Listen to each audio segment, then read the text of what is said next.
அவருக்கு மகிமை. சென்று பல்லமா. சோர்வான சூழ்நிலை வந்திடினும், எதிர்ப்பு ஏமாற்றம் சூழ்ந்திடினும், நெருக்கத்திலும் பெருக்கத்தை அளித்திடும். எத்தனை சூழ்நிலை வந்தாலும் நெருக்கத்திலையும் பெருக்கத்தை கர்த்தர் கொடுப்பார். சென்று பாடிலமா என்னோடு கூட. கர்த்தருடைய நாமத்தை ஆசீர்வதிக்கும் தேவன். கையெழுத்தடி பாடி பாப்போம். நல்ல வாயை திறந்து.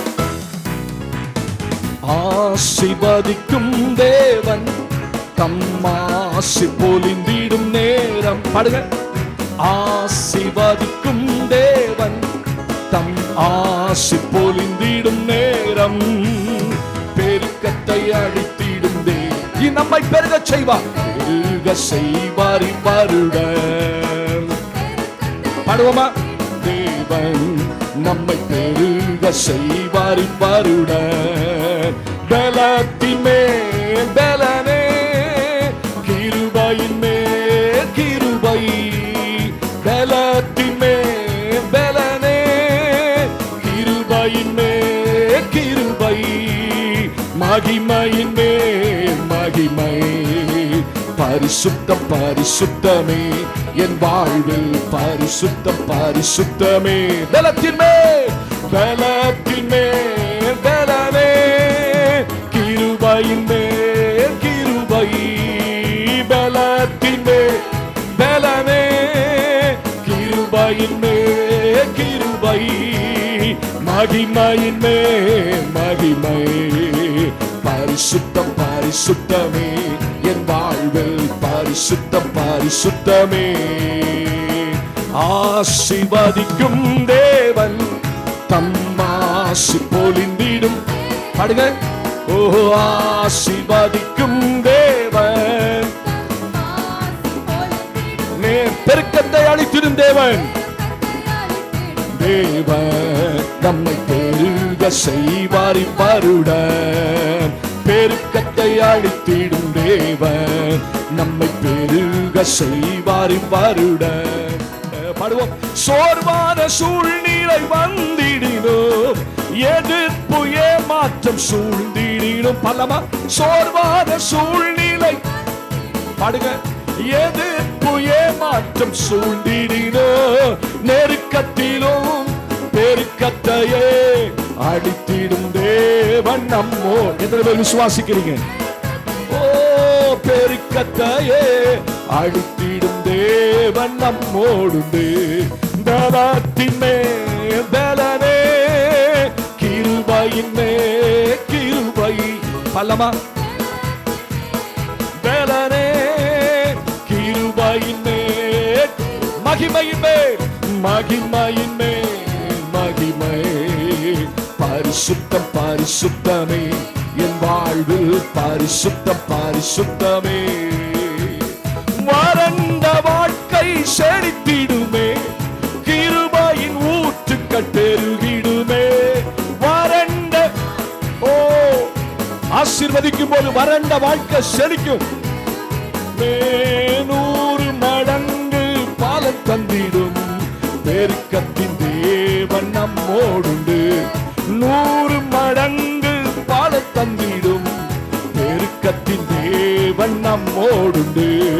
பலத்தின் மேல் பலனே, கிருபையின் மேல் கிருபை. பலத்தின் மேல் பலனே, கிருபையின் மேல் கிருபை. மகிமையின் மேல் மகிமை. பரிசுத்தம் பரிசுத்தமே என் வாழ்வில். சொல்லமா. ஆத்தும பாரம் பெருகிடுமே. ஊழியம் இந்த வருஷம் கர்த்தர் தீர்க்க தரிசனமா சொல்றார். இந்த வருஷம் ஊழியம் பெருகும். ஊழியம் தீவிரம் அடைந்திடுமே. ஆத்தும பாரம் பெருகிடுமே. ஊழியம் தீவிரம் அடைந்திடுமே. தீரக்கூட்டம் சீயோனையே நோக்கி வந்திடும். சொல்லுங்க. எங்க சபைய தீரக்கூட்டம் சபையனையே நோக்கி வந்திடும். திரள் கூட்டம் தீரக்கூட்டம் நம் சபைகளையே நோக்கி வந்திடும் காலம் இதே. பலத்தின் மேல் பலனே, கிருபையின் மேல் கிருபை. பலத்தின்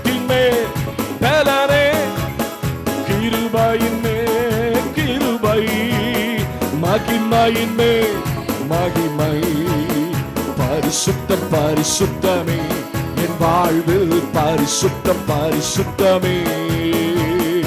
ஆசீர்வதிக்கும் தேவன் தம் ஆசி பொழிந்திடும் நேரம். பாடுங்க. ஆசீர்வதிக்கும் தேவன் தம் ஆசி பொழிந்திடும் நேரம். பெருக்கத்தை அளித்திடும் தேவன் நம்மை பெருக செய்வார். கன்ஃபஸ் பண்ணுங்க. பெருக்கத்தை அளித்திடும் தேவன் நம்மை பெருக செய்வார் வருடம். ஆமென். எந்த சூழ்நிலையில கர்த்தர் பெருக செய்ய வல்லவர்?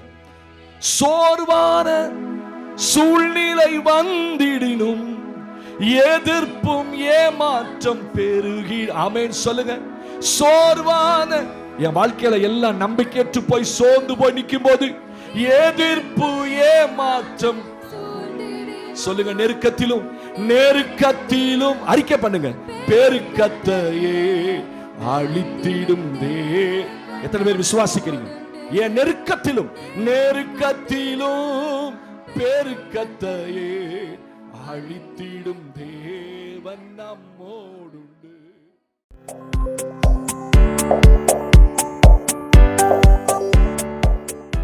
தேவனுக்கு மகிமை. ஹல்லேலூயா. கர்த்தருக்கு ஸ்தோத்திரம். ஆமென். ஒரு வசனத்தை எடுத்து வாசிக்கலாம். இன்றைக்கு கர்த்தர் நம்மோடு கூட சுருக்கமாக ஆண்டவருடைய வார்த்தையை நான் பேச போகிறேன்.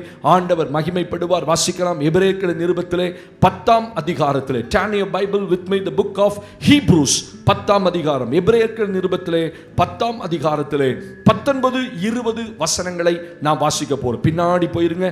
ஆண்டவருக்கு மகிமை உண்டாகட்டும். ஆமென். பழைய ஏற்பாட்டில் தொலைவக்கூடாது.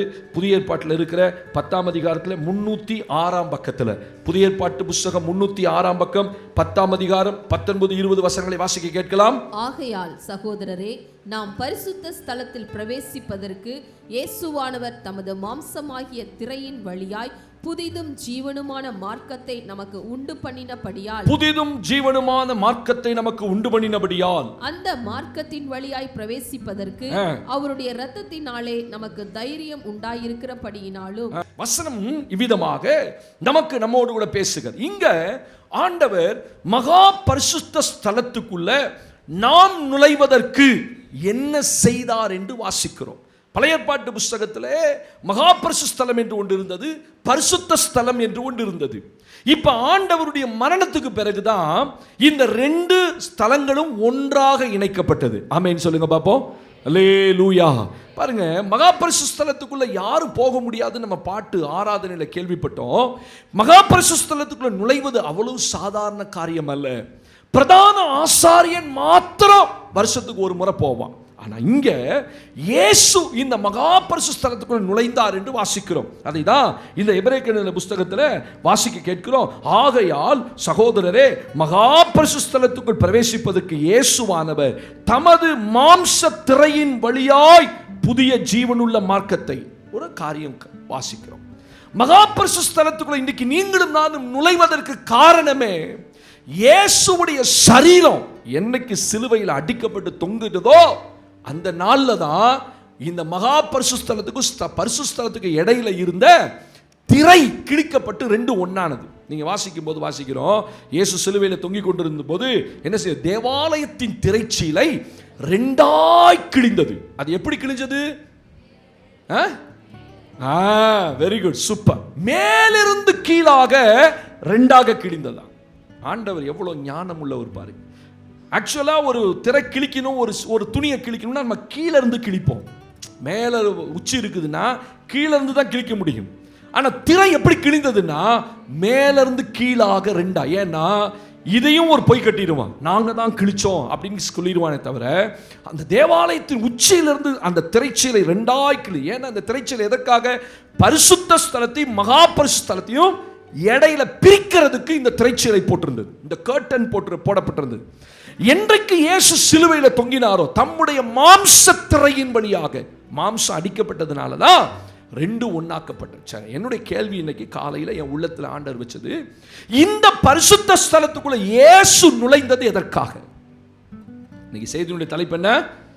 இந்த பரிசுத்த ஸ்தலத்துக்குள் இயேசு ஏன் நுழைந்தார் என்று வேதத்தில் வாசிக்கிறோம். பரலோகத்தை விட்டு இறங்கி பூமியில வந்து மனுஷ பாடுகளை பட்டு அவமானங்களை பட்டு அடிக்கப்பட்டு மரித்து உயிரோடு. இதுல என்னப்பா ரகசியம்? ஆண்டவருடைய மரணத்துக்கும் ஆண்டவருடைய வருகைக்கும் இந்த பூமிக்கு அவர் ஏன் வந்தார்? பரிசுத்த ஸ்தலத்துக்கும் மகா பரிசுத்த ஸ்தலத்துக்கும் இடையில ஒரு பெரிய திரைச்சீலை இருந்தது. பிதாவை பார்க்க முடியாத அளவுக்கு, பிதாவோடு நீங்களும் நானும் இணைய முடியாதபடிக்கு நிறைய சடங்காச்சாரங்கள் இருந்தது. இதையெல்லாம் ஆண்டவர் எடுக்கணும் தான். உங்களுக்கும் பிதாவுக்கும் இடையில உள்ள தூரத்தை குறைப்பதற்காக தான். பாருங்க, சாதாரண எந்த மனுஷனும் மகா பரிசுத்த ஸ்தலத்தில் போக முடியாது. இன்னைக்கு நீங்களும் நான் எங்க உட்கார்ந்திருக்கோம்?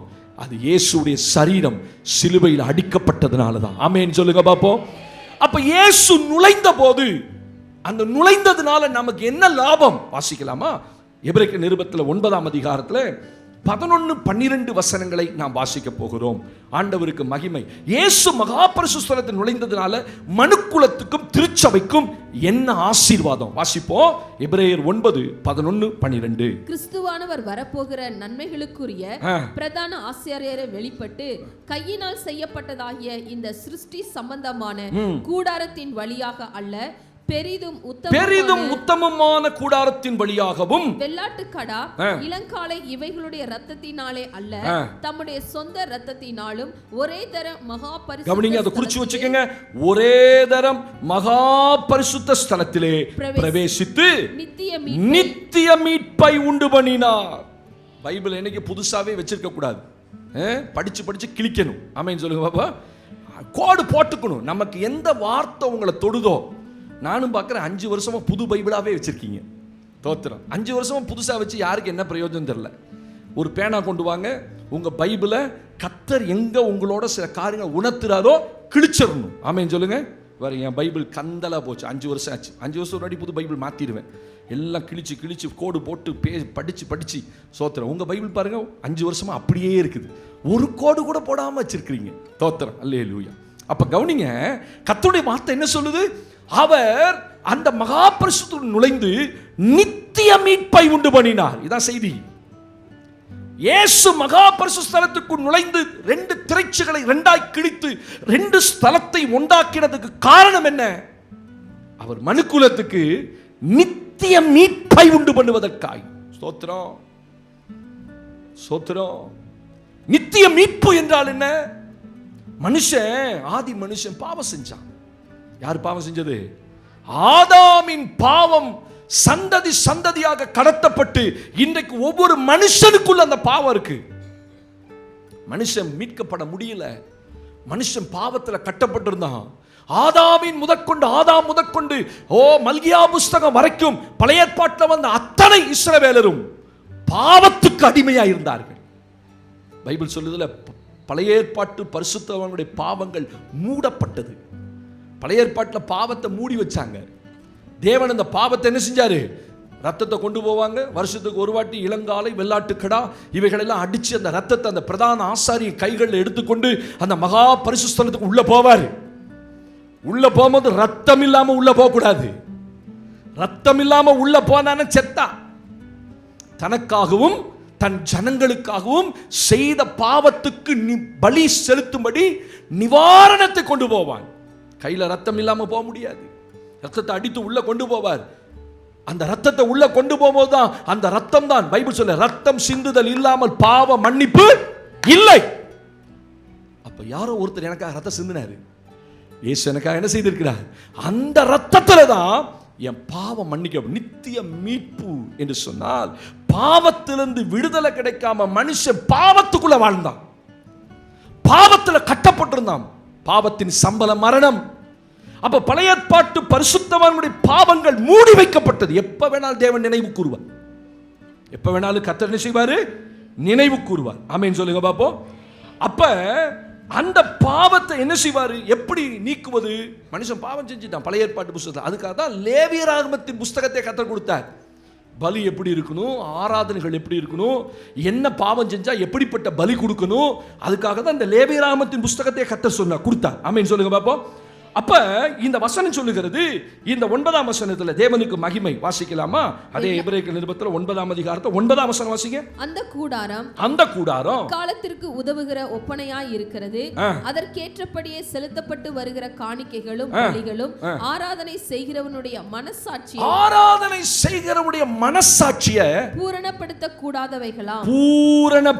கூடாதவைகளாம். ஆமென், அல்லேலூயா. பலி செலுத்தும் போது மனசாட்சி பூரணப்படல, பாவம் இருக்குன்னு மனசாட்சி சொல்லுது. பழைய ஏற்பாட்டு புத்தகத்தில் நீ எத்தனை பலி கொடுத்தாலும் பூரணப்படுத்தப்படாத பலிகள்.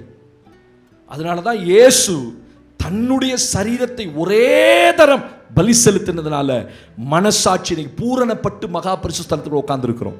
ஆமென் சொல்லுங்க பாப்போம். இன்னைக்கு உங்க மனசாட்சி என்ன செய்திருக்கு? பூரணப்பட்டு இருக்கு, பாவம் மன்னிக்கப்பட்டிருக்கு. கர்த்தருக்கு மகிமை. நித்திய மீட்பை உண்டு பண்ணினார். பழைய ஏற்பாட்டு பரிசுத்தவான்களுக்கு பூரணப்படுத்தப்படாத மனசாட்சி. ஆனா புதிய ஏற்பாட்டு பரிசுத்தவான்களுக்கு பூரணப்படுத்தப்பட்ட மனசாட்சி. அப்படின்னா என்ன? உங்களுக்குள்ள பாவம் இருக்குன்னு பழைய பாவங்கள் எல்லாம் இப்ப உங்களால நினைவு கூற முடியாது. ஆனா பழைய ஏற்பாட்டு பரிசுத்தவான்களுக்கு பாவங்கள் நினைவு கூறப்படும். என்றைக்கு இயேசுவின் ரத்தம் இந்த பூமியில சிந்தப்பட்டதோ அப்பதான் புதிய ஏற்பாட்டு திருச்சபைக்கு கிடைச்ச மிகப்பெரிய ஸ்லாக்கியம் என்ன? நம்முடைய மனசாட்சியை தேவன் பூரணப்படுத்தி இருக்கு. அதான் நித்திய மீட்பு. ஆமென். என் பாவம் என்ன வாதிக்கல, என் பாவம் என்ன செய்யல, என்னை பின்தொடரல, என் பாவம் என் வீட்டு வாசற்படியில படுத்திருக்கல. பைபிள் சொல்லுதுல, சிலருடைய பாவம் அவன் வீட்டு வாசற்படியில் படுத்திருக்கும், சிலருடைய பாவம் அவர்களை பின்தொடரும், சிலருடைய பாவம் நியாய தீர்ப்புக்கு முந்திக் கொள்ளும். சிலருடைய பாவம் பூரணமாகும் போது என்ன செய்யுது? காலங்களுக்கு முன்னே அவன் வாழ்க்கை அழிஞ்சு போயிருது. சிலருடைய பாவங்கள் அவங்களுடைய வாழ்க்கையை விட்டு விலகாம அவங்க வாழ்க்கையை தொடர்ந்து கொண்டே இருக்கும். எதை செஞ்சாலும் நஷ்டம், எதை செஞ்சாலும் பிரச்சனை. ஆனா புதிய ஏற்பாட்டில் உட்கார்ந்து இருக்க உங்களுக்கு எனக்கும் இயேசு மகா பரிசுத்த ஸ்தலத்துக்குள்ள உள்ள நுழைந்ததுனால நித்திய மீட்பை உண்டாக்கி இருக்கிறார். இனி அந்த பாவம் உங்களை தொடராது. இனி அந்த பாவம் உங்க வீட்டு வாசற்படியில படுத்திருக்காது. இனி அந்த பாவம் அதற்கேற்ற நியாய தீர்ப்பை உங்க மேல செலுத்தாது. உங்க மேல பாவத்துக்கு எந்த அதிகாரமும் இல்லை. ஆமென் சொல்லுங்க பாப்போம். அதுதான் இயேசு நித்திய மீட்பை உண்டு பண்ணினார். மகா பரிசுத்த ஸ்தலத்துக்குள்ளே அவர் போனார். தம்முடைய மாம்ச திரையின் மூலமாய் மாம்சத்தையே ஒப்பு கொடுத்து தான் போனாரு. அப்ப எனக்கு என்ன லாபம்? என் பாவம் என்னை தொடராது. உங்க பின்னாடி யார் வரமாட்டா. நன்மையும் கிருபையும் என்னை தொடருமே தவிர பாவம் என்னை என்ன செய்யாது, பின்தொடராது. என்றைக்கு இயேசு உங்க வாழ்க்கையில வந்துட்டாரோ, அவருடைய ரட்சிப்பு வந்து விட்டதோ, அந்த நேரத்திலிருந்து என்னுடைய மனசாட்சி பூரணப்படுத்தப்படுகிறது. எவ்வளவு பெரிய பாக்கியங்க, எவ்வளவு பெரிய ஸ்லாக்கியம். நீங்க ஆண்டவர்கிட்ட வரும்போது உங்க மனசாட்சி உங்களை குற்றப்படுத்தாது. ஒரு கையும் களவுமா பிடிச்சு உபச்சார ஸ்திரியை கொண்டு வரான். சொல்றான், இவர் என்ன தண்டனை கொடுப்பார் அப்படின்னு பார்க்கறதுக்காக 4 யூதர்கள் அவளை பிடிச்சு கொண்டு வராங்க. ஐயரே, இவள் உபச்சாரம் செய்யும்போது கையும் களவுமாய் பிடித்தோம். இயேசு சொன்னார், உங்களில் பாவம் செய்யாதவன் எவனோ அவன் முதலாவது கல்லெறிய கடவன். குனிஞ்சு எழுதுறாரு, அவள் எல்லாரும் தங்கள் மனசாட்சியினால் கடிந்து கொள்ளப்பட்டு. என்ன அழகா எழுதுறாருல. அந்த 4 பேரும் பிடிச்சிட்டு வந்தான் இல்லையா, அவனுடைய இருதயம், அவனுக்குள்ள இருக்க மனசாட்சி அவனை கட்டித்து கொள்ளுது. நீ எத்தனை இருட்டில் எத்தனை பாவம் செஞ்ச, அந்தரங்கத்தில் எத்தனை பாவம் செஞ்ச. இங்க உட்கார்ந்து இருக்கிற யாரையும் நான் பார்க்கல. உங்க அந்தரங்க வாழ்க்கையில என்னென்னலாம் செஞ்சீங்கன்றதை யார் பார்த்தா? But when you confess. நல்லா கவனிங்க. பழைய ஏற்பாட்டு புத்தகத்தில் ஒருத்தன் பாவம் செஞ்சிட்டான், கொலை செஞ்சிட்டான், விபச்சாரம் பண்ணிட்டான், போய் பலி கொடுக்கணும். ஆனா புதிய ஏற்பாட்டில் அதல்ல. ஆண்டவர்கிட்ட போய், தகப்பனே, உமக்கு விரோதமாகவும் பரத்துக்கு விரோதமாக நான் பாவம் செய்தேன். அப்படிதானே சொன்னா. தகப்பன் போன கெட்ட குமாரன் எழுந்து சொன்னா, நான் என் தகப்பட்ட நேரா போவேன், உமக்கும் பரத்துக்கு விரோதமாய் நான் பாவம் செய்தேன். தகப்ப ஏற்றுக்கொண்டான். அதான் பழைய ஏற்பாட்டுக்கு புதிய ஏற்பாட்டுக்கு வித்தியாசம். அவர்களுக்கு கிடைக்காத அந்த பூரணப்படுத்தப்பட்ட மனசாட்சி இன்றைக்கு உங்களுக்கு எனக்கும் பூரணப்படுத்தப்பட்ட மனசாட்சியை கர்த்தர் கொடுத்திருக்கிறார். ஹல்லேலூயா. அதனாலதான் பாவம் இருக்குன்னு உங்க உள்ளத்துல உணர்வு இல்லை. பாவத்தை அவர் மன்னித்து இருக்கிறார். பாவம் இனி உங்களை பின்தொடராது. பாவம் வீட்டு வாசற்படியில் படுத்திருக்கும். பழைய ஏற்பாட்டில் எழுதப்பட்டிருக்கு, பாவம் வீட்டு வாசப்படியில் படுக்குமா. சிலருடைய பாவங்கள் அவர்கள் எலும்புகளுக்குள் இருக்கும். தாவீது எழுதுறான், என் வால வயதின் பாவங்கள் என் எலும்புகளுக்குள் இருக்கிறது. ஒரு மனுஷன் செஞ்ச வாலிபத்தில் செஞ்ச பாவம் எங்க நிற்கும்? எலும்புகளுக்குள்ள இருக்கும், விடாது. இப்ப தெரியாது, வாலிபத்தில் எலும்பு நல்லா இருக்கும். ஆனா அவன் செஞ்ச பாவத்தினுடைய விளைவுகள் எங்க இருக்கும்? எலும்புகளுக்குள்ள இருக்கும். எலும்புகளுக்குள்ள இருக்கும். அதெல்லாம் ஒரு நாள் உருவழிந்து போகும்போது தான் தெரியும். அதனாலதான் அந்த பாவத்தை இயேசு மன்னித்ததுனால தான் இன்னைக்கு நீங்களும் நானும் சுகமா இருக்கிறோம். மனசாட்சி சொல்லலை. இன்னைக்கு என் மனசாட்சி, நான் பிரசங்கம் பண்ணும்போது என் மனசாட்சி என்னை கடிந்து கொள்ளல. ஏப்பா ஊழியக்காரனை எல்லாத்தையும் நீ கடிந்து கொள்ற, நீ செஞ்ச பாவம் இல்லையே, என் பாவம் எனக்கு உணர்த்த, ஏன்னா இயேசு என் பாவத்தை மன்னித்து இருக்கிறார். நித்திய அந்த பூரணப்படுத்தப்பட்ட மனசாட்சியை தேவன் எனக்கு கொடுத்திருக்கிறார். அதுக்கு பேர் தான் நித்திய மீட்பு. நித்திய மீட்பு. பழைய ஏற்பாட்டில் வருஷந்தோறும் அந்த ஆசாரியன் ரத்தத்தை கொடுத்து உள்ள கொண்டு போவான். ஆனா புதிய ஏற்பாட்டில் அப்படி இல்லை. ஒரே தரம் தன்னுடைய ரத்தத்தினால உள்ள கொண்டு போய் நித்திய மீட்பை உண்டு பண்ணினார். ஆமென் சொல்லுங்க. இப்ப நித்தியமாய் மீட்கப்பட்ட ஜனங்க, உங்களுக்கு இனி பாவம் தொடராது, பாவம் வாசப்படியில் படுத்திருக்காது, பாவம் இனி நியாய தீர்ப்புல வந்து நிக்காது. நீங்க நியாய தீர்ப்புக்கு போய் நிற்கும் போது, ஓ நீ இவ்வளவு பாவம் செஞ்சிருக்க இயேசு சொல்லவே மாட்டார். ஆமென் சொல்லுங்க. அததான் குருந்து புஸ்தகத்துக்கு 11ஆம் அதிகாரத்தில் எழுதும் போது, நம்மை நாமே நிதானித்திருந்தால் நாம் நியாயம் தீர்க்கப்படும், இனி நமக்கு ஆக்கினை தீர்ப்பு இல்லை. உங்களுக்கு எனக்கு என்ன இல்லை? என எல்லா பாவத்தையும் அவர் நித்திய மீட்பை உண்டு பண்ணி மகா பரிசுத்த ஸ்தலத்துக்குள்ள உள்ள போனார். அப்ப அவர் போனதுக்கு காரணம் என்ன? எனக்கு நித்திய மீட்பை கொடுக்கணும். இரண்டாவது, இயேசு ஏன் மகா பரிசுத்த ஸ்தலத்துக்குள் போனார்? ஆண்டவருக்கு மகிமை. எபிரேயர் 9ஆம் அதிகாரம் 13-14 வசனங்களை நாம் வாசிக்க போகிறோம். அது எப்படி எனில் காளை வெள்ளாட்டுக்கடா இவைகளின் இரத்தமும் தீட்டுப்பட்டவர்கள் மேல் தெளிக்கப்பட்ட, நல்ல கவனிங்க, தீட்டுப்பட்டவர்கள் மேல் தெளிக்கப்பட்ட கடாரியின் சாம்பலும் சரீர சுத்தி உண்டாக்குமானால், பரிசுத்தப்படுத்துமானால், நித்திய ஆவியினாலே தம்மை தாமே பழுதற்ற பலியாக தேவனுக்கு ஒப்பு கொடுத்த கிறிஸ்துவினுடைய இரத்தம் ஜீவனுள்ள தேவனுக்கு ஊழியம் செய்வதற்கு, நல்ல கவனிங்க, ஜீவனுள்ள தேவனுக்கு ஊழியம் செய்யும்படி உங்கள் மனசாட்சியை செத்த கிரியைகளற சுத்திகரிப்பது எவ்வளவு நிச்சயம். ரொம்ப அழகா எழுதுற எபிரேய ஆக்கியோன் புதிய ஏற்பாட்டு திருச்சபைக்கு எழுதும் போது ஒரு ரகசியத்தை எழுதுறார். என்ன தெரியுமா? இயேசு ஏன் அந்த மகா பரிசுத்த ஸ்தலத்துக்குள்ள தன்னுடைய சரீர பாடுகளை பட்டு உள்ள போனா தெரியுமா? நித்திய சுத்திகரிப்பை உண்டாக்குவதற்கு. முதல்ல நித்திய மீட்பு. ஆமென். பாவம் இல்லை என்கிற பூரணப்படுத்தப்பட்ட மனசாட்சி. இப்ப மனசாட்சி எப்படி சுத்தம் பண்றாரு? செத்த கிரியைகளற மனசாட்சி சுத்தம் பண்றாரு. நல்ல ரெண்டுக்கு வித்தியாசம் தெரியணும் உங்களுக்கு. பாவம் இருக்குன்னு பழைய ஏற்பாட்டு பரிசுத்தமான எத்தனை பலி கொடுத்தாலும் அந்த மனசாட்சி பூரணப்படுத்தப்படலை. அப்ப வருஷந்தோறும் அவன் பலி கொடுத்துக்கிட்டே இருந்தான். ஆனா புதிய ஏற்பாட்டில் இருக்க அப்படி அல்ல. ரெண்டாவது சொல்றாரு, நித்திய ஆவியினாலே தம்மை தாமே பலுதற்ற பலியாக தேவனுக்கு ஒப்பு கொடுத்ததினாலே அவருடைய ரத்தம் என் மனசாட்சி என்ன செய்திருக்கு? செத்த கிரியைகளற என்னை சுத்திகரித்திருக்கு. அப்ப இயேசு அந்த மகா பரிசுத்த ஸ்தலத்துக்குள்ள போனதுக்குரிய அர்த்தம் என்ன? என்னை சுத்திகரிப்பதற்காக. கைகளை உயர்த்தி ஒரு ஆமென் சொல்லுங்க பாப்போம். அல்லேலூயா. பாவம் செஞ்ச ஒரு நாள் ஆண்டவர்கிட்ட எந்த ஆசீர்வாதத்தையும் வாங்க முடியாது. பரிசுத்த வாழ்க்கை மட்டும்தான் பரவச வாழ்க்கை. நீங்க எவ்வளோ தப்பு பண்ணிட்டு வந்து நீங்க திருவிருந்து எடுத்தா சரியா நினைச்சா அது சரியான உபதேசம் அல்ல. நீங்க உபதேசம் சரியா புரிஞ்சுக்கணும். பந்தி எடுக்கிறதுக்கு முன்னாடி வீட்டில் உட்காந்து ஜெபம் பண்ணி உங்களை பரிசுத்தம் பண்ணிட்டு வரணும். நான் ஒருத்தர் கேட்டேன், இன்னைக்கு பந்தி வீட்டில் ஜெபம் பண்ணீங்களா அப்படின்னு கேட்டேன். இல்லை பாஸ்டர் வீட்டில் ஜெபம் பண்ணல. உண்மையை சொல்றா, வீட்டில் ஜெபம் பண்ணல. எங்க ஜெபம் பண்ண? பந்தியை கையில வாங்கணும்னு, ஆண்டவரே நான் செஞ்சதையும் செய்ததையும் தெரியாம செய்ததையும் மன்னிச்சிடும். அது ஜெபம் அல்ல. கையில வாங்கணும்னு ஜெபிக்க கூடாது. ஒரு தேவனுடைய பிள்ளை பந்தின்னு தெரிஞ்சா வீட்டில் உட்காந்து காலையில் எழுந்து முனங்கால நின்று ஜெபம் பண்ணி பரிசுத்தம் பண்ணிட்டு தான் வரணும். அப்ப இயேசு மகா பரிசுத்த ஸ்தலத்துக்குள்ள போன போது என்ன நடந்தது? என் மனசாட்சியில நிறைய செத்து போன கிரியைகள். அப்படின்னா என் மனசாட்சி அதை தப்புன்னு சொல்ல மாட்டேங்குது.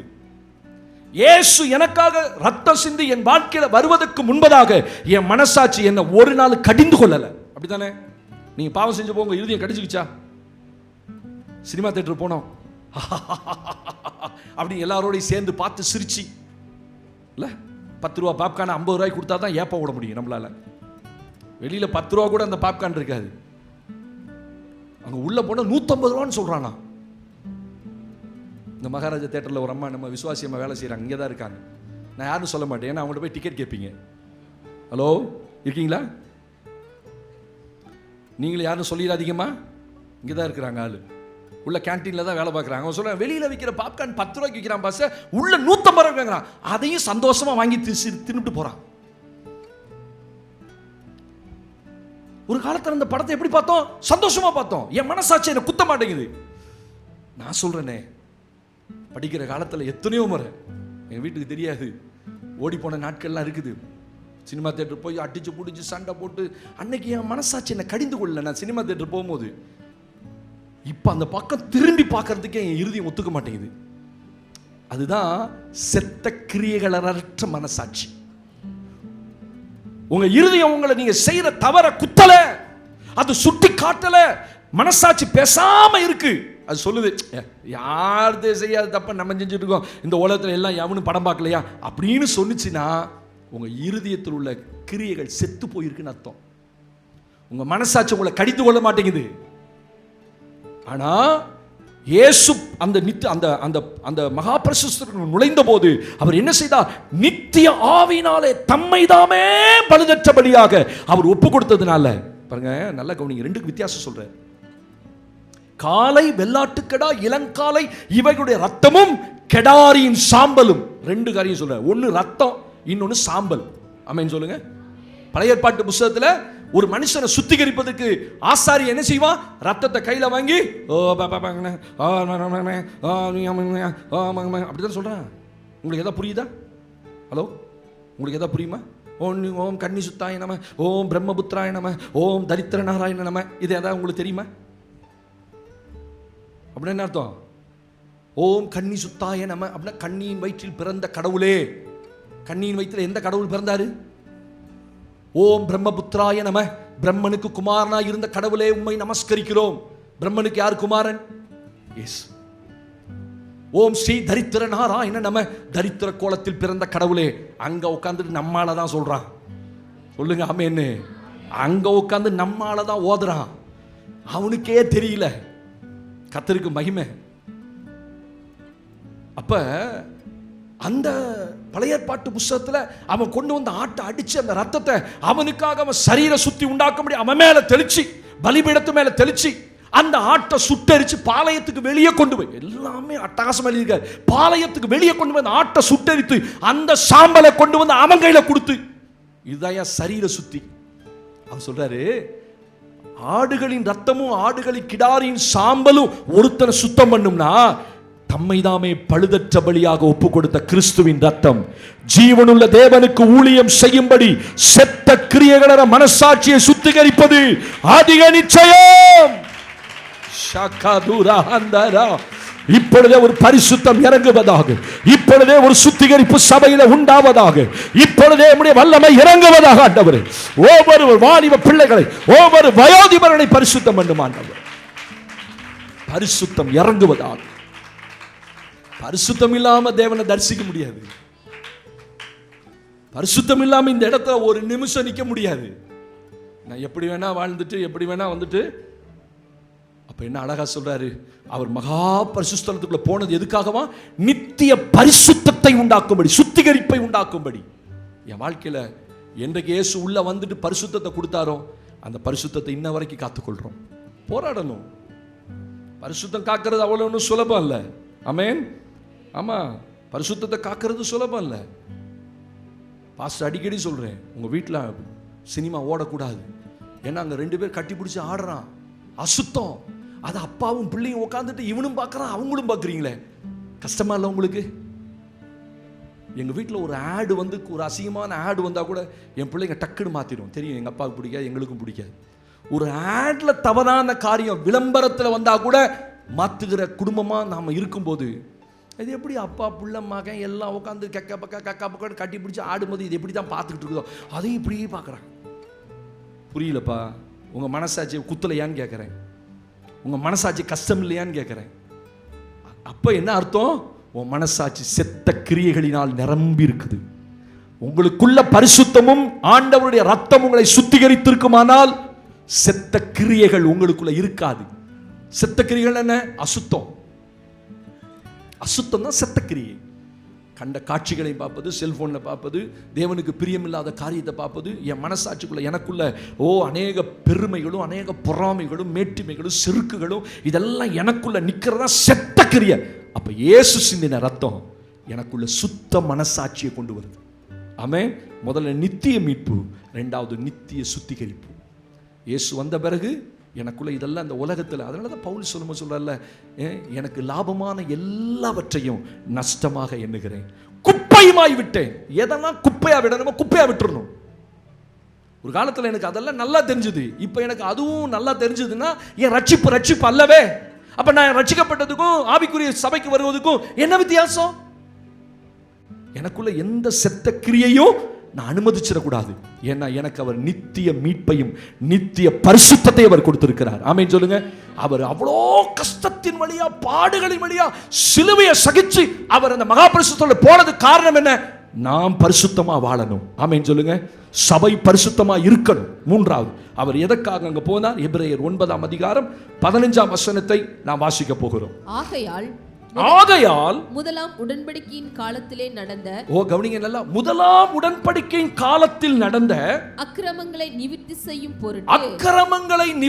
செய்யும் பொருட்டு அவர் மரணம் அடைந்து அழைக்கப்பட்டவர்கள் வாக்குத்தத்தம் நல்ல கவனிங்க அவர்கள் வாசிக்குமா, அழைக்கப்பட்டவர்கள் வாக்குத்தத்தம் பண்ணப்பட்ட நித்திய சுதந்திரத்தை அடைந்து கொள்ளும்படி புதிய உடன்படிக்கையின் மத்தியஸ்தராய் இருக்கிறார். ஆமென் சொல்லுங்க பாப்போம். என்ன அழகா பைபிள் எத்தனை இருக்குல்ல. நித்திய மீட்பு, நித்திய சுத்திகரிப்பு. அவர் மகா பரிசுத்தலத்துக்குள்ள போனதுக்கு காரணம் என்ன? அவர் ரெண்டுக்கும் இடையில இருந்த திரையை கிழிச்சதுக்கு காரணம் என்ன? ரெண்டு ஸ்தலங்களும் ஒன்றாக்கப்படணும். பழைய ஏற்பாட்டு பரிசுத்தவங்கள் யாருமே உள்ள போல, ஆனா புதிய ஏற்பாட்டுல அத்தனை பாவிகளும் உள்ள வந்திருக்கிறோம். இப்ப சொல்லுங்க ஆமென். நீங்களாம் பரிசுத்தவானா? பிறப்பிலேயே பரிசுத்தவனா வாழ்ந்தோமா? இல்லையே. இயேசு என்னைக்கு வந்தாரோ அன்னைக்கு தான் என் பாவங்கள் மன்னிக்கப்பட்டு, என் அக்கிரமங்கள் மன்னிக்கப்பட்டு, நான் பரிசுத்தவானா மாற்றப்பட்டு திருச்சபைக்குள்ள வந்தேன். அப்போ ஒரு காலத்துல நானும் அவருடைய சுதந்திரத்தை அனுபவிக்க முடியாம இருந்தேன். கவனிங்க, அவர் என்ன செய்தாராம்? தம்முடைய சரீரத்தை ஒப்பு கொடுத்ததுனால இந்த 9ஆம் அதிகாரத்துல 15ஆம் வசனத்துல சொல்ற இடத்தை மட்டும் குறிச்சு வச்சுக்கோங்க. ஆகையால் முதலாம் உடன்படிக்கையின் காலத்தில் நடந்த அக்கிரமம் ஆஃப் பண்ணிக்கோங்க. முதலாம் காலத்துல உடன்படிக்கையின் காலத்தில் நடந்த அக்கிரமங்களை நிவர்த்தி செய்யும்படி அவர் மரணம் அடைந்தார். இயேசு ஏன் மரணம் அடைஞ்சார்? முதலாம் உடன்படிக்கையின் காலத்தில் நடந்த அக்கிரமம். இந்த சத்தியத்தை நீங்க விளங்கிக்கணும். ஹலோ, இருக்கீங்களா? இயேசு மரித்ததுக்கு ஒரு முக்கிய காரணம் முதலாம் உடன்படிக்கை காலம். யார் அது முதலாம் உடன்படிக்கை? ஆதியாமத்தின் காலத்திலிருந்து மல்கியா தீர்க்கதரிசன காலம் வரைக்கும் முதலாம் உடன்படிக்கையின் காலம். அது என்ன உடன்படிக்கை? மிருகங்களின் ரத்தத்தினாலான உடன்படிக்கை. இயேசுவின் ரத்தம் இன்னும் கொடுக்கப்படல. பழைய ஏற்பாட்டு, அதனால தான் ஆண்டவர் சொன்னாரு, பல மிருகங்களின் ரத்தத்தோடு என்னோடு உடன்படிக்கை பண்ண பரிசுத்தவான்களை கூட்டுங்கள் என்பார். ரெண்டு விதமான பரிசுத்தவான்கள் வருவாங்க. ஒன்னு மிருகங்களின் ரத்தத்தினால் உடன்படிக்கை பண்ண பரிசுத்தவான்கள். ரெண்டாவது கூட்டம், ரெண்டாவது உடன்படிக்கை, இயேசு தன் ரத்தத்தினால யாரோடெல்லாம் உடன்படிக்கை பண்ணாரோ அவர்கள் எல்லாரும் அவர் சமூகத்துக்கு வருவார்கள். ஆமென். நீங்களும் நான் மிருகத்தின் ரத்தத்தில் உடன்படிக்கை பண்ணவர்கள் அல்ல, இயேசுவின் ரத்தத்தினால பிதாவோடு உடன்படிக்கை பண்ணியிருக்கோம். எது நல்ல சிறந்த ரத்தம்? மிருகங்களின் ரத்தம் அல்லவே. ஏன்னா மிருகங்களின் ரத்தம் மறுபடியும் பாவம் இருக்குன்னு சொல்லும், வருஷம் வருஷம் கொடுக்கணும். ஆனா இயேசுவின் ரத்தம் அப்படி அல்ல, ஒரே முறை நமக்காக சிந்தப்பட்டது. அப்ப பைபிள் என்ன சொல்லுது? முதலாம் உடன்படிக்கையின் காலத்தில் நடந்த அக்கிரமங்களை நிவர்த்தி செய்யும் பொருட்டு அவர் மரணம் அடைந்தார். அதுக்கப்புறம் சொல்றாரு, ஸ்தோத்திரம், அழைக்கப்பட்டவர்கள், நீங்களும் அழைக்கப்பட்டவர்கள். நல்லா கவனிங்க, அவங்களெல்லாம் தெரிந்து கொள்ளப்பட்டவர்கள். நீங்களும் நானும் அழைக்கப்பட்டவங்க. ஆமென் சொல்லுங்க பாப்போம். அல்லேலூயா.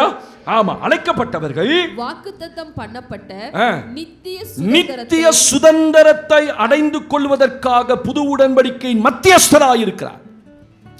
மூணாவது, எதற்காக இந்த மகா பரிசுத்தலத்துக்குள்ள இயேசு போனார்னா நித்திய சுதந்திரத்தை நாம் அடையணும். முதல்ல நித்திய மீட்பு, இரண்டாவது நித்திய சுத்திகரிப்பு, மூன்றாவது நித்திய சுதந்திரம். நல்ல கவனிங்க, சில சத்தியங்களை பிசாசு புரிந்து கொள்ளவே விட மாட்டான். ஏன்னா நீங்க புரிஞ்சுக்கிட்டு கண் தெரிஞ்சிருச்சுன்னா நீங்க பெரிய ஆளாயிருவீங்க, நீங்க ஆசீர்வாதத்தை சுதந்திரிக்க ஆரம்பிச்சிருவீங்க. இப்ப நல்ல கவனிங்க, நீங்க பழைய ஏற்பாட்டில் இருந்த பரிசுத்தவான் அல்ல, பழைய ஏற்பாட்டில் இருந்த பரிசுத்தவான் அல்ல, பாவியும் அல்ல. நீங்க புதிய ஏற்பாட்டில் அழைக்கப்பட்ட கூட்டத்தில் உட்கார்ந்திருக்கீங்க. கர்த்தர் உங்களை என்ன செஞ்சாரு? அழைத்தார். You have not chosen me, I have chosen you. யோவான் சுவிசேஷம் 15ஆம் அதிகாரத்தில் 16 வசனத்தில் ஆண்டவர் என்ன சொன்னாரு? நீங்கள் என்னை தெரிந்து கொள்ளவில்லை, நான் உங்களை தெரிந்து ஜாதிக்கு ஒருவன் வம்சத்துக்கு 2 பேருமா அழைத்தேன். அழைக்கப்பட்டவர்களுக்குரிய மகிமை வேறு. பழைய ஏற்பாட்டில் பிதாக்கள் தெரிந்து கொள்ளப்பட்டார்கள், ஆனா புதிய ஏற்பாட்டில் பரிசுத்தவான்கள் அழைக்கப்பட்டார்கள். நீங்களும் நானும் பரிசுத்தவான வாழும்படி அழைக்கப்பட்டிருக்கிறோம். அப்ப இந்த அழைக்கப்பட்டவர்களுக்காக இயேசு என்ன செய்தார்? நித்திய சுதந்திரத்தை கொடுக்கும்படி. ஏன் உங்களை அழைச்சார் தெரியுமா? நல்ல கவனிங்க. ஏதோ இந்த பூமியில நீங்க காக்கப்படணும், நல்ல ஆசீர்வாதமான வாழ்க்கை வாழணும், பெரிய பங்களா வாங்கணும், கார் வாங்கணும். அல்லேலூயா. இப்ப சபைக்குள்ள ஒரு பெரிய பிரச்சனை வந்துச்சு. 4 பேர் கார் வாங்கணும்னா வீட்டில் இருக்கவங்களாம் இப்ப சும்மா இருக்க மாட்டேங்கிறான். எனக்கு நிறைய ஃபோன் கால் வருது. ஐயோ வீட்டுக்குள்ள பிரச்சனை பாஸ்டர். ஸ்தோத்திரம். ஆடி கார் வாங்கி தரணுமா? வாங்கிக்க. அப்பா நம்ம தகுதி என்ன? நமக்கு ஆடி கார்லாம் ஆகுமா? ஆடி கார் வேணுமா? ஏதோ இன்னும் ஒரு சின்ன கார் கேட்டா நம்ம தகுதிக்கு தகுந்த மாதிரி சிலரை கர்த்தர் சேர்த்து வச்சு வாங்க செய்வார், சிலருக்கு கர்த்தர் இலவசமாக கொடுப்பார். ஸ்தோத்திரம். சிலருக்கு அந்தந்த தேவைகளை அவ்வப்போது சந்தித்து வேணான்னு சொல்லலை. நல்ல கவனிங்க. It's not wrong. நீங்கள் ஆசைப்படுவது தவறல்ல, நீங்கள் கார் வாங்குவது தவறல்ல. ஆனால் ஆடி கார் தான் வாங்குவேன் அப்படின்னா நீங்கள் ஆடி தான் வாங்கணும் இல்லையா? எங்கே போகிறது? இப்போ வீட்டுக்குள்ளே பிரச்சனை. கார் வாங்கி தந்தாதான் நீ புருஷன். தோத்துறான். நான் சொன்னேன், நீ சொல்லு திருப்பி, நீ கார் வந்த நீ உங்கள் அப்பா கிட்ட வாங்கி தந்தாது நீ எனக்கு பொண்டாட்டின்னு சொல்லு. இதெல்லாம் ஒரு பிரச்சனை அங்கே வீட்டுக்குள்ள. அவனுக்கு அண்ணனுக்கு சாப்பாட்டுக்கு கர்த்தர் கொடுக்குறாரா, வயிற்றுக்கு பிரச்சனையை பார்த்துக்கிட்டு இருப்பானா? இன்னும் கொஞ்சம் நாளில் அடுத்த வைரஸ் ஒன்று வருதான். இவன் எப்படி இஎம்ஐ கட்டுவான்னு தெரியல. நீங்கள் வாங்கிட்டீங்கன்னு வச்சுக்கோங்களேன், ஒரு 10 லட்ச ரூபாய்க்கு கடனை உடனே பட்டு நட்டுக்கிட்டு நகையெல்லாம் வச்சு எல்லாம் வாங்கி போட்டு அடுத்த மாதமே வைரஸ் வந்துருச்சுன்னு வச்சுக்கோங்க, என்ன செய்வீங்க? காரை நடு ரோட்டில் தான் வச்சுக்கணும். தோத்துறான். இந்த சென்னையில் வந்து பார்த்தீங்களா, வெள்ளம் வந்தானே அவன் கூட மேம்பாலத்தை நிறுத்திட்டான். கடைசியில் கார் எங்கே போகுது? வீட்டை விட்டு மேம்பாலத்தை போய் நிற்குது. நிறைய கார் அடிச்சுட்டு போச்சு. இதெல்லாம் வாழ்க்கையில் ஒரு பிரச்சனை. கர்த்தர் கொடுக்கும் போது வாங்கி அனுபவிங்க. காத்துருங்க சில ஆசீர்வாதங்களுக்காக. 26 வருஷம் கழிச்சு தான் கர்த்தர் எனக்கு ஒரு கார் கொடுத்தார். அது வரைக்கும் ஒரு சின்ன கார் தான் வச்சுருந்தேன். 26 வருஷம் நாங்கள் ஒன்றுமே கேட்கல. கர்த்தர் தருவார்னு எங்களுக்கு தெரியும். நாங்கள் ஒரு பாட்டு பாடுவோம். அது பாஸ்டம்மா கட்டின பாட்டு.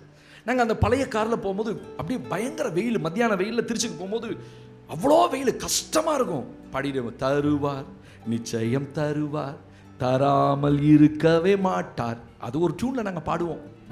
ஆனால் எங்கள் இருதயத்தினுடைய என்ன அவருக்கு தெரிஞ்சிருச்சு. கண்டிப்பாக அவர் தான் தரணும். சொல்லுங்க ஆமேன்னு. உங்களுக்கு யாருங்க தரணும்? கர்த்தர் தாங்க தரணும். கடனை வாங்கி அடுத்தவன் சொல்கிறதுக்காக வாங்கி நடு ரோட்டில் நிற்கிறத காட்டிலும் கர்த்தர் கொடுக்கும்போது வாங்கிக்கங்க. நான் வேணான்னு சொல்ல. பொறுமையாக இருங்க. சில குடும்பங்கள் அது புரிய மாட்டேங்குது. அவன் வாங்கிட்டான், இவன் வாங்கிட்டான், நீ என்ன புருஷன், நீ என்ன பொண்டாட்டியா, நீ என்ன எங்களெல்லாம் என்னத்தை வச்சு வாழ்கிறேன்னா, சாகிற வரைக்கும் நீ காரே வாங்கி தர மாட்டேன். சாகிற வரைக்கும் அதை நீயே சொல்லிட்டே தீர்க்க தரிசனமா, சாகிற வரைக்கும் காரே வாங்கி தர மாட்டேன். ஸ்தோத்திரம் ஆண்டவரே. நிறைய பேர் வாங்குவீங்க, நான் வாங்க மாட்டேன்லாம் சொல்ல மாட்டேன். ஆனால் கர்த்தருடைய வார்த்தை நமக்கு என்ன சொல்லுது? அவர் எப்படிப்பட்ட மீட்பை உண்டு பண்ணிக்கிறார், எப்படிப்பட்ட சுத்திகரிப்பை உண்டு பண்ணா, அவர் எப்படிப்பட்ட சுதந்திரம். நல்ல எதுக்காக சொன்னா, கர்த்தர் உங்களுக்கு சுதந்திரத்தை கொடுக்கிறதுக்காக தான் அவர் அந்த மகாபரிசுத்தர் உள்ள போனார். என்ன சுதந்திரம்? பழைய ஏற்பாட்டு பரிசுத்தவான்களுக்கு தான் சுதந்திரம். அவங்க தான் யூதர்கள், அவங்க தான் காணியாட்சிக்கு உட்பட்டவர்கள், அவர்கள் தான் வாக்குத்தத்தத்துக்கு உட்பட்டவர்கள். ஒரு வசனம் வாசிக்கிறேன். தேவனுக்கு மகிமை உண்டாகும். ரோமர்கள் 9ஆம் அதிகாரத்தில் 4ஆம் வசனம். அதை வாசிங்கன்னா தான் உங்களுக்கு புரியும். வாசிக்க முடியலாமா? ரோமர்கள் 9ஆம் அதிகாரம். Turn your Bible with me, book of Romans chapter 9 verse 4. அவர்கள் இஸ்ரவேலரே, கவனிங்க, அவர்கள் இஸ்ரவேலரே புத்திர சுவிகாரமும் மகிமையும் உடன்படிக்கைகளும் நியாயப்பிரமாணமும் தேவ ஆராதனைகளும் வாக்குத்தத்தங்களும் அவர்களுடையதே. ஆமென். நல்லா கவனிச்சீங்களா? உங்களுக்கு எனக்கும் எந்த சுதந்திரமும் கிடையாது. நீங்க யூதனா மாறணும்னு நினைச்சா கூட யூதனா மாற முடியாது. பிறப்பால். அதனால பவுல் பெருமையா சொல்றான். அந்த 100க்கு அதிபதி சொல்றான், நான் மிகுந்த திரவியங்களினால் இதை சம்பாதித்தேன். எதை? யூதன் என்கிற பெயர் அவனுக்கு எப்படி கிடைச்சதுன்னா, நிறைய பொருளை கொடுத்து பணத்தை கொடுத்து அந்த பட்டத்தை வாங்கினான். அந்த காலத்துல நீங்க யூதனா மாறணும்னா, ஸ்தோத்திர ரோமனா மாறணும்னா நீங்க ஏகப்பட்ட பணம் கொடுக்கணும். ஆனா பவுல் சொல்றான், நான் அந்த ஸ்லாக்கியத்துக்குரியவனாய் பிறந்தேன். அப்ப நல்ல கவனிங்க, உங்களுக்கு எனக்கும் ஆராதனைகள் அது யூதர்களுக்குரியது, காணியாட்சி யூதர்களுக்குரியது, ஆசீர்வாதம் யூதர்களுக்குரியது, வாக்குத்தத்தங்கள் யூதர்களுக்குரிய, எல்லாமே யூதருக்கு. அப்ப அது எனக்கு வரணுமே. அதனாலதான் இயேசு அந்த மகா பரிசுத்த ஸ்தலத்துக்குள் உள்ள போய் நித்திய சுதந்திரத்தை அவர் எனக்கு அதை வாங்கி கொடுத்தார். ஆமென் சொல்லுங்க. இப்ப யூதன் என்றும் இல்லை, கிரேக்கன் என்றும் இல்லை, புறஜாதி என்றும் இல்லை, இப்ப எல்லாரும் பிதாவுக்கு முன்பதாக ஒன்றாய் இருக்கிறோம். ஆமென் சொல்லுங்க பாப்போம். ஒரு காலத்துல யூதன் சொன்னா அவ்வளோ மேன்மை. நான் யார் தெரியுமா? நான் பிறப்பால் யூதன். பவுல் சொல்றான், நான் பென்யமீன் கோத்திரத்தான். அவனுக்கு பயங்கர பெருமை, நான் யூதனா பிறந்தது. நீங்களும் நானும் யூதனா பிறக்கல. ஆனா அவர்களுக்குரிய அந்த சுதந்திரத்தை, எந்த சுதந்திரம்? வாக்குத்தத்தங்கள், ஆராதனைகள், மகிமை, பழைய ஏற்பாட்டில் அத்தனை சுதந்திரமும் யூதர்களுக்கு கொடுக்கப்பட்டது, உங்களுக்கு எனக்கு கொடுக்கல. ஆனா அந்த சுதந்திரத்தை நீங்களும் நானும் அனுபவிக்கணும் தான் அவர் நித்திய அந்த மகா பரிசுத்த ஸ்தலத்துக்குள்ள உள்ள போய் அந்த சுதந்திரத்தை இயேசுவின் மூலம் இன்றைக்கு சபை அனுபவித்துக் கொண்டிருக்கிறது. அவர்களுக்குரிய வாக்குத்தத்தம் யாருக்கு? இப்போ உங்களுக்கு எனக்கு வந்துருச்சு. ஆமாவா இல்லையா? பழைய ஏற்பாட்டில் வாக்குத்தத்தத்தை எடுத்து நீங்களும் நான் சொல்றேன்ல, கர்த்தர் இது எங்களுக்கு கொடுத்தது. அது எப்படி வந்தது? அது மகா பரிசுத்த ஸ்தலத்தில் இயேசு போனதுனால தான். பழைய ஏற்பாட்டு அந்த ஆராதனை முறைமைகள் எப்படி வந்தது? எனக்கு எப்படி வந்துச்சு? அவர் அந்த நித்திய மீட்ப அந்த அந்த மகா பரிசுத்த ஸ்தலத்தில் போனதுனால தான். ரொம்ப அழகா சொல்லிட்டாரு. அந்த ஆராதனைகளும் அந்த வாக்குத்தத்தங்களும் அந்த மகிமைகளும் அவர்களுக்குரியதா இருந்துச்சு. ஆனா இயேசு அந்த பிரதான ஆசாரியரா அந்த ஆசரிப்பு கூடாரத்துக்குள்ள மகா பரிசுத்த ஸ்தலத்தில் போனதுனால அந்த சுதந்திரம் எனக்குரியதா மாறிச்சு. அல்லேலூயா. வாக்குத்தத்தங்கள் எல்லாம் உங்களுக்கு எனக்கு கொடுக்கப்படல, அவர்களுக்குரியது. ஆனா இன்னைக்கு அந்த சுதந்திரத்தை இயேசு எனக்கு கொடுத்திருக்கிறார். நான்காவது வாசித்து கடந்து போகலாம். ஆண்டவருக்கு மகிமை உண்டாகட்டும். அல்லேலூயா. ஒரே ஒரு வசனத்தை வாசிக்கலாமா? 2 பேதுரு புத்தகம் 1ஆம் அதிகாரம் 11ஆம் வசனம். 7 விதமான அந்த நித்தியத்தை குறித்து வாசிக்கிறோம். இதோட முடிக்கிறேன். 4வது தேவனுக்கு மகிமை உண்டாகட்டும். 2 பேதுரு 1ஆம் அதிகாரம் 11ஆம் வசனத்தை நாம் வாசித்து கடந்து போகலாம். இவ்விதமாய் நம்முடைய கர்த்தரும் இரட்சகருமாகிய இயேசு கிறிஸ்துவினுடைய நித்திய ராஜ்யத்துக்கு